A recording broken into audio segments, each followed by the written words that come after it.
ሰውን ሰው የሚያሰኘው መስጠት ነው ማለት ነው። ሰውን ሰው የሚያሰኘው መስጠት ነው። ሰው እግዚአብሔር መስሎ ከተፈጠረበት አንዱ መልኩና አራያ ምንድነው ከተባለ መስጠት ነው። የሚሰጡ ሰዎች እግዚአብሔርን ይመስላሉ። የሚቀሙ ሰዎች ደግሞ ዲያብሎስን ይመስላሉ። እሱ ፈያታዊ ነው፣ ወንበዴ ነው፣ ቀማኛ ነው። አምላክነትን ቀምቷል፣ ክብርን ቀምቷል፣ ምስጋናን ቀምቷል፣ ቀማኛ ነው። እግዚአብሔር ለአዳም ሰጠው። ሳይፈጥረው ሰጠው፣ ሲፈጥረውም ሰጠው። እፍ ብሎ ልጅነትን ሰጠው፣ አከበረው። ከጎኑ ሚስትን ሰጠው፣ አይምሮን እውቀትን ሁሉ ሰጠው። ከሰማይ በታች ከምድር በላይ ያለውን ሁሉ ግዛ ብሎ ጌትነትን ሰጠው፣ ግዛትን። ዘፍጥረት ምዕራፍ 2 ላይ እንደምታነቡት ገዥነትንም ሰጠው። እንስሳት አራዊት ይገዙልህ ብሎ ሰጠው። ምድርን ሁሉ ኮኮንንዋ ለምድር ብሎ ምድርን ሁሉ ግዟት ብሎ በምድር ላይ አዳምን ጌታ ንጉሥ አድርጎ አሰለጠነው። እኔ ብሞት እንደው ምን ትጠቀማለህ ይለዋል እግዚአብሔር። እንደው ሳልሞት ላመስግን እንጂ ሞትኩ በኋላ ምን አደርግልሃለሁ ይለዋል። ሳልሞት ተመስገን እንድል ጠብቀኝ እንጂ አሞትኩ ወዲያማ ምን አለ ይለዋል። እና አዳም ይህ ብሞት ምን ትጠቀማለህ? እንካ ደሜን መሥዋዕት ብሎ ከስንቁ ጨምሮ ለውሶ መሥዋዕት አቀረበ። ከዚያ በኋላ አይ እወለድልሃለሁ፣ አይዞህ እመጣለሁ፣ እንደ ቀጣሁህ አልቀርም፣ እመለሳለሁ፣ አንዲት ሴት እሰጥሃለሁ፣ ከሷ እወለዳለሁ ብሎ አሁን ደግሞ ተስፋ ሰጠ። ማለት ሰው ማለት ሶስት ነገር ነው ባጭሩ። ሰው ማለት ስጋ፣ ነፍስ፣ መንፈስ ነው። ወይም ደግሞ ስጋ፣ ነፍስና አይምሮ ማለት ነው። ሰው ማለት ይሄ ነው። ሰው ማለት ስጋና ነፍስ፣ አይምሮ፣ ህሊና ማለት ነው። ይሄ ሰው ይባላል። ሶስቱን ያስማማ የተዋሃዱለት ሰው ይባላል ማለት ነው። የሰውነት ማለት ሰው የመሆን ብርሃን አይን ነው ማለት የሰውነት ብርሃን አይንህ ነው በሚል ርዕስ እንማማራለን። እስኪ በሉ የሰውነት ብርሃን በሉ አይንህ ነው በሉ ደግማችሁ የሰውነት ብርሃን ምንህ ነው? ጨምሩ። የሰውነት ብርሃን ምንህ ነው? እሺ አንድ ጊዜ በሉት ሁላችሁም። የሰውነት ብርሃን ምንህ ነው? አዎ እሺ። የማቴዎስ ወንጌል ምዕራፍ 6 ቁጥር 22 ላይ የምናገኘው ኃይለ ቃል ነው። ቃሉን የተናገረው ጌታችን መድኃኒታችን ኢየሱስ ክርስቶስ ራሱ ነው። ራሱ ባለቤቱ በምድር ላይ ሲመላለስ እንግዲህ በቅዱሳን አድሮ ያስተማረው ትምህርት አለ።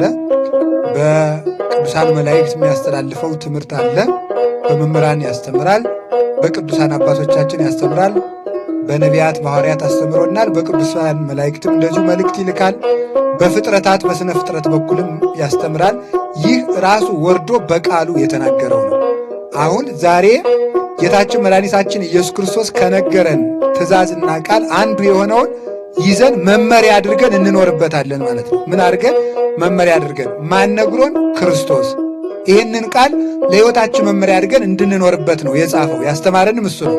ያዘዘን ማን ነው? አሁን ከዚህ በኋላ እኔ ይህንን ትምህርት እግዚአብሔር የፈቀደውን አባቶቻችን ያስተማሩንን መልእክት አስተላልፌ እናንተ መኖር ስትጀምሩ ሰው የሚጠይቃችሁ ቢኖር ምንድን ነው ከተባለ ማን ብሏችሁ ነው ሲባል ክርስቶስ ነው ትላላችሁ። ምክንያቱም ያለ እሱ ስለሆነ። ይህ እንዴት እንደሚተረጎም ቤተ ክርስቲያን የምታስተምረን የሰውነት ብርሃን አይንህ ነው አለ። አሁን ክርስቶስ መቼም አይናችን ለሰውነታችን ብርሃን እንደሆነ ጠፍቶን ያል ሊነግረን አይደለም። ስለዚህ መንፈሳዊ ትርጉም አለው። መንፈሳዊ ትርጉሙ ምን እንደሆነ የሚያስረዱን ትናንት በነበረን የትምህርት ክፍለ ጊዜ እንደነገርኳችሁ በጊዜው የነበሩ ቅዱሳን ናቸው። የሰውነት ብርሃን አይንህ ነው ያለውን መንፈሳዊ መልእክቱን የሚያውቁት ማለት ነው። ስለዚህ መንፈሳዊ መልእክቱን በሐዋርያዊ ሰንሰለት በኩል ወርዶ ከቤተ ክርስቲያን ደርሷል። ከቤተ ክርስቲያን የደረሰውን የመልእክቱን የጌታን የቃሉን ምስጢር ተረድተን መኖር እንጀምራለን። ያን ስንኖር ሰይጣን ይጠይቃል፣ መናፍቃንም ይጠይቃሉ። ምንድነው ስንባል ክርስቶስ አዞናል። ትርጉሙን ማን አስተማራቸው? ቤተ ክርስቲያን። እነማን? ቅዱሳን ሊቃውንት። በዘመንም ለጉዳዩ የቀረቡ በቅድስናም ለእግዚአብሔር የቀረቡ በእውቀትም ለእግዚአብሔር የቀረቡ ቅዱሳን ሊቃውንት ተርጉመው ሐዋርያት ተርጉመው ለሐዋርያውያን አበው ሐዋርያውያን አበው ለሊቃውንት ነግረው የነገሩን ምስጢር እናገራለን ማለት ነው። ስለዚህ ማይቶቱ ለሥጋ ከዓይን ከውቱ አንቀጹ አንቀጸ ምጽዋት ነው። ስለ ምጽዋት በተናገረበት ክፍል ነው የተናገረ። ማይቶቱ ለሥጋከ ዓይንከ ውእቱ። ዓይንህ የሰውነት ብርሃን ዓይንህ ነው። ለመኮነ ዓይንከ ብሩሃ፣ ሰውነትህ ብሩህ ከሆነ ኩሉ ሥጋከ ብሩሃ ይከውን። ሌላው ሰውነት ሁሉ ዓይንህ ብሩህ ከሆነ ሌላው ሰውነት ሁሉ ብሩህ ይሆናል። ወለመኮነ ዓይንከ ሐማሚ፣ ዓይንህ ግን ታማሚ ከሆነ ኩሉ ሥጋከ ጽልመተ ይከውን፣ መላው አካል ሁሉ ጨለማ ይሆናል ብሎ ጌታችን መድኃኒታችን ኢየሱስ ክርስቶስ ተናግሯል። አንዱ መሰረታዊ ምስጢሩ ምንድን ነው ሲባል እንግዲህ እግዚአብሔር ራስን ሰርቷል፣ እጅን ሰርቷል፣ እግርን ሰርቷል፣ ልብን ሰርቷል፣ ኩላሊትን ሰርቷል፣ ሌሎችንም የምንጠቀምባቸው የሚጠቅሙንን ሰውነቶች አእምሮንም ጨምሮ ሰርቷል። እነዚህን አካላት ሰርቶ የሚጠብቃቸው ግን በዓይን ነው። አይቶ ሰው አይቶ እሾህን አልፎ ይሄዳል። ሰው አይቶ ከአውሬ ይሸሻል፣ ከጠላት ይጠበቃል። ሰው አይቶ ጉድፍና እህል ለይቶ ይመገባል፣ ታንቆ ከመሞትም ይጠበቃል ማለት ነው። አውሬን በአውሬነቱ ለይቶ ከአውሬው ይጠበቃል፣ እንስሳቱን ደግሞ በዓይኑ ይጠብቀዋል። ስለዚህ ዓይን ከራስ ውስጥ ዓይንን አስቀምጦ በራስ አካልን ይጠብቃል። እግዚአብሔር በዓይን እግዚአብሔር ራስን አስቀመጠና ራስ ላይ ከራስ ውስጥ ዓይንን አስቀምጦ እግዚአብሔር በዓይን እግርን ይጠብቀዋል። እግዚአብሔር በዓይን እጅን ይጠብቀዋል። እግዚአብሔር በዓይን ልብን ጭምር ይጠብቀዋል፣ ጆሮንም ይጠብቀዋል ማለት ነው። እምከመ ርኤ ዓይን ይዜሙ ልብ እንደተባለ ውስጥንም ውጭንም የሚጠብቀው እግዚአብሔር በዓይን ነው። ስለዚህ እግዚአብሔር ዓይንን ጠባቂ እረኛ አድርጎ ሰጥቶናል። የሰውነት ብርሃን አጠቃላይ ዓይንህ ነው ይላል። አሁን የዓይንን ጠቃሚነት ነው። ብናነብ በዓይን ነው፣ ብናውቅ በዓይን ነው፣ ብንመለከት በዓይን ነው። እግሩ የተሰበረ እጁ የተሰበረ አይተን ብናለቅስ በዓይን ነው ምናዝንለት። የከሳ የተቆረን ሰው አይተን በዓይን እናዝንለታለን። ሰው እንባው መንታ መንታ እየተቀዳ ሲያለቅስ አይተን በዓይናችን አይተን ምን እናደርጋለን? እናዝንለታለን። ፀሐይ መውጣቱን ቅድም መምህረ መምህራን መምህር በፀሐይ እንዳስተማሩን ፀሐይ ሲወጣ ብርሃኑ ከዓይናችን ሲዋሃድልን መራመድ እንችላለን፣ ካሰብነውም እንደርሳለን። መሄድም የምንችለው በዓይናችን ነው በእውነቱ ማለት ነው። ስለዚህ ዓይን ሁለንተናችን ነው፣ ብርሃናችሁ ነው፣ ሰውነታችሁ የቆመው በዓይን ነው ብሎ ጌታችን መድኃኒታችን ኢየሱስ ክርስቶስ አስተምሮናል። ዓይንህ ግን ከታመመ ሌላው አካል ሁሉ ይጨልማል። ወድቀህ ትሰበራለህ፣ አውሬ ይበላሃል፣ ጉድፉን ከጋር ቀላቅለህ በልተህ ትሞታለህ፣ እባቡን ሁሉ እንጨት መስሎ ትይዘዋለህ፣ ይነድፍሃል። ክፉና በጎ መለየት አትችልም። መንገድ ለይተህ ከቤት አትደርስም። ወደ ቤት የምትሄድ መስሎ ገደል ትወድቃለህ። ስለዚህ ይሄ ሁሉ ችግር ይደርስብሃል ብሎ ነግሮናል። ዓይንህ ለጊዜው ምጽዋትን ሲያስተምር ነው። የሰውነት ብርሃን የነፍስህ ሰውነት ማለት ሰው ማለት ሦስት ነገር ነው ባጭሩ። ሰው ማለት ሥጋ፣ ነፍስ፣ መንፈስ ነው። ወይም ደግሞ ሥጋ፣ ነፍስና አይምሮ ማለት ነው። ሰው ማለት ይሄ ነው። ሰው ማለት ሥጋና ነፍስ፣ አይምሮ፣ ሕሊና ማለት ነው። ይሄ ሰው ይባላል። ሦስቱን ያስማማ የተዋዱለት ሰው ይባላል ማለት ነው። የሰውነት ማለት ሰው የመሆን ብርሃን ዓይን ነው ማለት ሰውን ሰው የሚያሰኘው መስጠት ነው ማለት ነው። ሰውን ሰው የሚያሰኘው መስጠት ነው። ሰው እግዚአብሔር መስሎ ከተፈጠረበት አንዱ መልኩና አራያ ምንድነው ከተባለ መስጠት ነው። የሚሰጡ ሰዎች እግዚአብሔርን ይመስላሉ። የሚቀሙ ሰዎች ደግሞ ዲያብሎስን ይመስላሉ። እሱ ፈያታዊ ነው፣ ወንበዴ ነው፣ ቀማኛ ነው። አምላክነትን ቀምቷል፣ ክብርን ቀምቷል፣ ምስጋናን ቀምቷል። ቀማኛ ነው። እግዚአብሔር ግን ሰጭ ነው። ስለዚህ እግዚአብሔር ልጆችና የሰይጣን ልጆች የሚለዩት በመስጠታቸው ነው። መስጠት እግዚአብሔርን ያስመስላል። ምሕረት ነው። እግዚአብሔር የሚታወቀው ዘልማዱ ሂሩት እንደተባለ በቸርነት ነው። በቸርነት ነው የሚታወቀው። እንዲያውም እግዚአብሔር በጣም የሚገርመው ሰውን ፈጥሮታል። አይደለም እንዴ? ሰውን በጣም ውድ ፍጥረት አድርጎ ነው የፈጠረው። እግዚአብሔር ሰውን ሳይፈጥረው ለሰው በሚሰጠው ስጦታ ሰውን መውደዱን ገለጠ ይላሉ ሊቃውንት። ሰውን ሳይፈጥረው ለሰው ስጦታ ጀመረ ይላል። እግዚአብሔር አዳምን መውደዱን የገለጠ ለአዳም በሰጠው ስጦታ ነው። 6 ቀን ሙሉ እግዚአብሔር ለአዳም ልቡን ሲሰጥ ነው የከረመው። 6 ቀን፣ እሁድ፣ ሰኞ፣ ማክሰኞ፣ ረቡዕ፣ ሐሙስ፣ እግዚአብሔር ዓርብ ጭምር ለአዳም ስጦታ ሲሰጥ ሰነበተ። እግዚአብሔር አዳምን ይወደዋል። ስለሚወደው ግን እግዚአብሔር ልቡን አውጥቶ አይሰጠውም። አካሉ ስለሆነ ረቂቅ አካል አዳም ገንዘብ ሊያደርገው አይችልም፣ የፈጣሪ አካል ስለሆነ። ስለዚህ እግዚአብሔር አዳምን እንደሚወደው ፍቅሩን ለአዳም በሚሰጠው ስጦታ ገለጠ እና እግዚአብሔር 6 ቀን ሲሰጥ ሰንብቶ የሚቀበል አዳምን በስድስተኛው ቀን አዘጋጀ። የሚቀበል አዳምን ማለት ነው። ስጦታው ቀድሞ ተዘጋጅቶ ተቀባይ መጨረሻ ላይ መጣ። ኋላም በመስጠት ነው የተናገረው። እግዚአብሔር ለአዳም ሰጠው። ሳይፈጥረው ሰጠው፣ ሲፈጥረውም ሰጠው። እፍ ብሎ ልጅነትን ሰጠው፣ አከበረው። ከጎኑ ሚስትን ሰጠው፣ አይምሮን እውቀትን ሁሉ ሰጠው። ከሰማይ በታች ከምድር በላይ ያለውን ሁሉ ግዛ ብሎ ጌትነትን ሰጠው፣ ግዛትን። ዘፍጥረት ምዕራፍ 2 ላይ እንደምታነቡት ገዥነትንም ሰጠው። እንስሳት አራዊት ይገዙልህ ብሎ ሰጠው። ምድርን ሁሉ ወኮንንዋ ለምድር ብሎ ምድርን ሁሉ ግዟት ብሎ በምድር ላይ አዳምን ጌታ ንጉሥ አድርጎ አሰለጠነው። ገዥነትን ሰጠው፣ ንግስናን ሰጠው። ፍጥረታትን ሁሉ ለእሱ ተገዥ አድርጎ ሰጠው፣ ለአዳም ተገዥ አድርጎ ሰጠው። ይሄ ብቻ አልበቃም፣ ገነትን መኖሪያ አድርጎ ሰጠው። ከዚያ በፊት ምን ሰጥቶታል? ረዳት ያስፈልገው ነበር፣ ሚስት ሰጠው፣ እንደሱ ያለች ሚስት ሰጠው። ከዛ ከነ ሚስቱ ደግሞ ድካም፣ ችግር፣ ደዌ፣ መራቆት፣ ሐሩር፣ ቁር፣ ማጣት፣ ማግኘት፣ መታመም፣ መሞት የሌለባት ደግሞ ገነትን ሰጠው። ስለዚህ እግዚአብሔር ለአዳም በመስጠት ፍቅሩን ገለጠ። ኋላስ ምን አደረገ? አዳም ሳተ።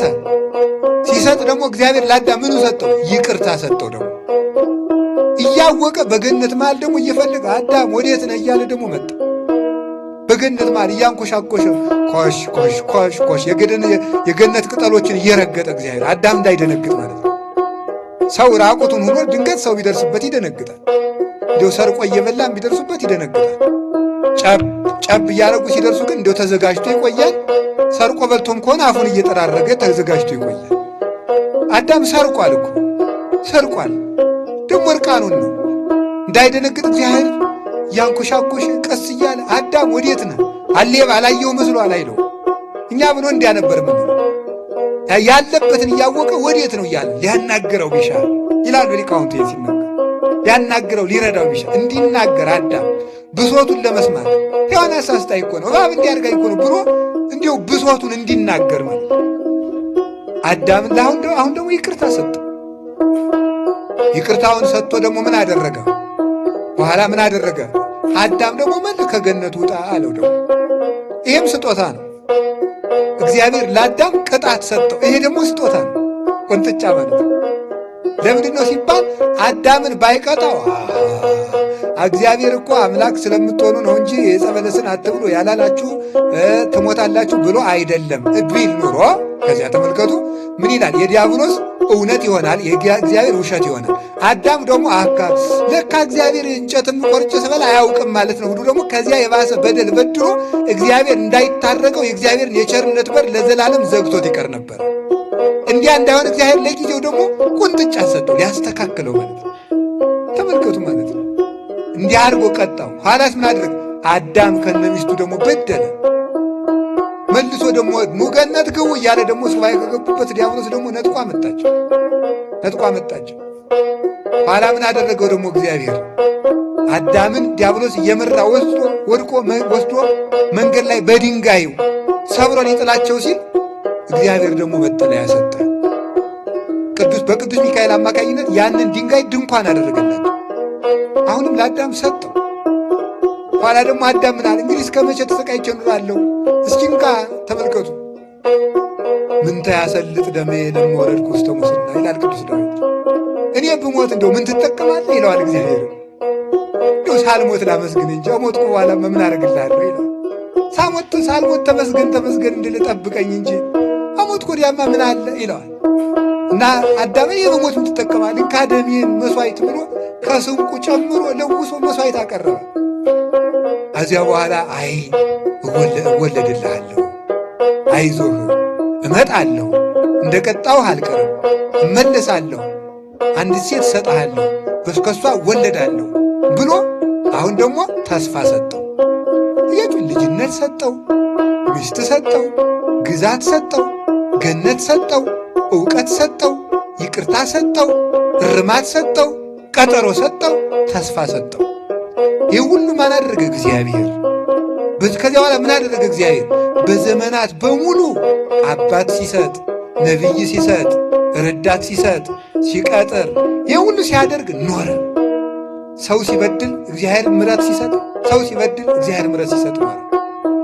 5500 ዘመን ሲፈጸም እዚያ በኋላ ያችን የቀጠራትን ሴት እግዚአብሔር አመጣት። አሁን የዘመኑ ፍጻሜ በደረሰ ጊዜ እግዚአብሔር ከሴት ተወለደ። ከየትኛይቱ ሴት? ከዚያች ሴት ከተቀጠረችው ከእመቤታችን ከሴት ተወለደ ያለ ቅዱስ ጳውሎስ ለምንድን ነው ገላትያ 4 ላይ ድሮ ሰው ከምን ይወለዳል? ጎበዝ ከምን ይወለዳል? ከሴት ተወለደ የሚለው ምንድን ነው? ያለ ወንድ ለማለት እኮ ነው። ከሴት ተወለደ አለ እግዚአብሔር ልጁን ላከ፣ ከሴትም ተወለደ። ተወልዱ ደግሞ አሁን ምን አደረገ? አያችሁ እግዚአብሔር ተመልከቱ፣ በሞት ለአዳም ልጅነትን ሰጠው፣ ኋላ ግን ልጁን ሰጠው። ልጅነትን ሰጥቶት ባይጠቀም ሊጠቅመው ልጁን ሰጠው። የገዛ ልጁን አንድ ልጁን ተቀዳሚ ተከታይ የሌለው ወልድ ደግሞ ራሱን ሰጠ። መንፈስ ቅዱስና አብ ቃላቸውን ሰጡ። አዳም ይድን ዘንድ ፈቅደው እግዚአብሔርም ሰው ሆኖ መጣ፣ ሰውን ታደገው። ከዛ በኋላ ምን አደረገው? ይህንን ፀሐይ ይህ ፀሐይ ኢየሱስ ክርስቶስ ከታተመችው የሕዝቅኤል በር ጌትነቱን እያጽደለደለ የአብ ጸዳል የአብ ብርሃን የሚሆን ወልድ በጌትነቱ እሳት በጌትነቱ ብርሃን ቢገለጥ ዓለም ቢያየው አይኑ ይጠፋል፣ ቢሞቀው ያቃጥለዋል። ምን ይሁን? ለዓለም ተዳሶ ይድንበት ዘንድ አይቶ ይፈወስበት ዘንድ የክብሩን ጸዳል በፈጣኒቱ ደመና ሰውሮ እግዚአብሔር ቃል ወደዚህ ዓለም መጣ። ፀሐየ ጽድቅ ሰረቀ እማንቀጸ ሕዝቅኤል አብኦ ጸዳላቲሁ በደመና ቀሊል ከመይውኢ ዓለም በላይሁ። በነደ እሳቱ ዓለም እንዳይጠፋ የጌትነቱን ብርሃን በፈጣኒቱ ደመና በድንግል ማርያም ሰውሮ አካላዊ ቃል ለዓለም ብርሃን ይሆን ዘንድ ወደዚህ ዓለም መጣ። በዚህ ዓለም መጥቶም ተመላለሰ። ቸር ሰው ወዳጅ ነውና አንሶ ሰው ውስተ ዓለም እስመ ኄሩ ውእቱ ወመፍቅሬ ሰብእ እስመ መሐሪ ውእቱ ወመፍቅሬ ሰብእ። ቸር ሰው ወዳጅ ስለሆነ ተመላለሰ። ወደ ወገኖቹ መጣ፣ ወገኖቹም ጠሉት። ህብስት ይዞ መጣ። ህብስቱንም አንበላም ብለን እምቢ አልነው፣ እንጀራ ነፈግ ነው። ውሃ ይዞልን መጣ፣ በውሃ ጥም አሰቃየነው። ፈውስ ይዞልን መጣ፣ አሳመም ነው፣ ሰቀል ነው። ሕይወት ይዞ መጣ፣ ገደል ነው እኛው። ይህን ሁሉ አደረግን። ራሱን ሰጠ፣ ራሱን ሰጠ፣ ሥጋውን ሰጠ፣ ደሙን ሰጠ። ምን ይስጠን ከዚህ በላይ? ሁሉን ሰጠ ማለት ነው። ሰጥቶ ከዚህ በኋላ ምን አደረግ ማለት? ቀዳሜ ጸጋ ኢየሱስ ክርስቶስ ኃይሉ ወጥበቡ ላበ እስመ አንተ ውእቱ በግዑ ለእግዚአብሔር ዘያጥጥ ኃጢአተ ዓለም ተሳሃለን። ራስህን የሰጠ ቀዳሜ ጸጋ ሊቃውንቱ ሲተረጉሙት ምን ይላሉ? ይሄንን ቀዳማዊ አካልህን ጸጋ አድርገህ የምትሰጥ ራስህን የምትሰጥ እንዳንተ ያለ ማንም የለም። ራሱን ሰጠ። ጠፍተን ነበር፣ ተዳፍነን ነበር። የጠፋ ዕቃ ብርሃን አብርተው ይፈልጉታል። እግዚአብሔር አብ ጠፍተን የነበርን ዕቃዎቹን በልጁ ብርሃን ፈለገን። እግዚአብሔር ወልድ ራሱን አብርቶ ፈለገን። ሕዝብ ዘይነብር ውስተ ጽልመት ወጽላሎተ ሞት ብርሃን አብይ ሰረቀ ላይ ሊሆኑ በጨለማ የሚኖር ሕዝብ ታላቅ ብርሃንን አየ። ታላቅ ብርሃንን ዲያብሎስን እንመስል የነበርነው ክርስቶስን ለመምሰል ተፈቀደልን። ደስ ይላል እኮ። እኔ እንደሰማሁት በቅርብ ጊዜ ነው የሰማሁት። ይገርማቸዋል። የሰሜን ኮሪያው ፕሬዝዳንት እንደሳቸው አድርጎ ጸጉሩን የሚስተካከል ሰው በሞት ይቀጣሉ አሉ። ዛሬ ያሉት ማለት ማን ነው ስማቸው ማን ነው? ኪም ጆንግ ኡን ማለት ናቸው። እሳቸው እንደሳቸው አድርጎ ጸጉሩን የሚስተካከለ ሰው በሰይፍ ይቀጣል። እሳቸው የለበሱትን ጃኬት የሚለብስ ሰው ወዮለት። ይገርማቸዋል። በገዛ ጸጉራችን ማለት ነው። እግዚአብሔር ያሳያቸው። ፈጣሪ ዓለማት መጋቢ ዓለማት ሕያው ቅዱስ አካላዊ ቃል ኢየሱስ ክርስቶስ የባሕርይ አምላክ ራሱን እንድንመስል ፈቀደልን። የባሪያን መልክ ይዞ መጥቶ የጌታን መልክ ሰጠን። ይህን ሁሉ ነው ያደረገልን እሱ ማለት ነው። ሰው ይህን ሁሉ ክብር ነው ያለው። የእሱን መልክ ይዞ መጥቶ የእሱን መልክ ሰጥቶ ፈጥሮን መጠቀም ባይሆንልን የእኛን መልክ ይዞ መጥቶ የእሱን መልክ ለእኛ ሰጠን። እንዲህ አድርጎ የጠፋ ነው እንፈለገን በድንቁርና ለነበርነው የቃሉን ብርሃን የወንጌሉን ብርሃን አበራለን። ወአርታ ሀገሪነ ውስተ ፍኖተ ሰላም እግረ ልቡናችንን ወደ ወንጌል ቀጥ አድርጎ መራው። እንዲሁ ዝም ብለን እንርመሰመስ የነበርነውን ሁሉ እንደባብ ፈልጎ እንድናይ ያደረገን፣ እንድንታይ ሁሉን ያደረገን። ከዘመዶቻችን የእኛ ዘመዶች እኮ አራዊት እንስሳት አልነበርም። ዘመዶቻችን መላእክት ነበሩ። አዛመደን፣ በልደቱ መጡ። ዮም አሃደ መሬተ ኮኑ መላእክት ወሰብ ከመ ይሰብሕዎ ለክርስቶስ ንጉሥ በቃለ አሜን። ንጉሥ ክርስቶስን ያመሰግኑት ዘንድ ሰውና መላእክት ዛሬ አንድ መንጋ ሆኑ። እስሶ ለገብር ካለ ቅዱስ ዳዊት ጠፍቷል ባሪያህን ፈልገው።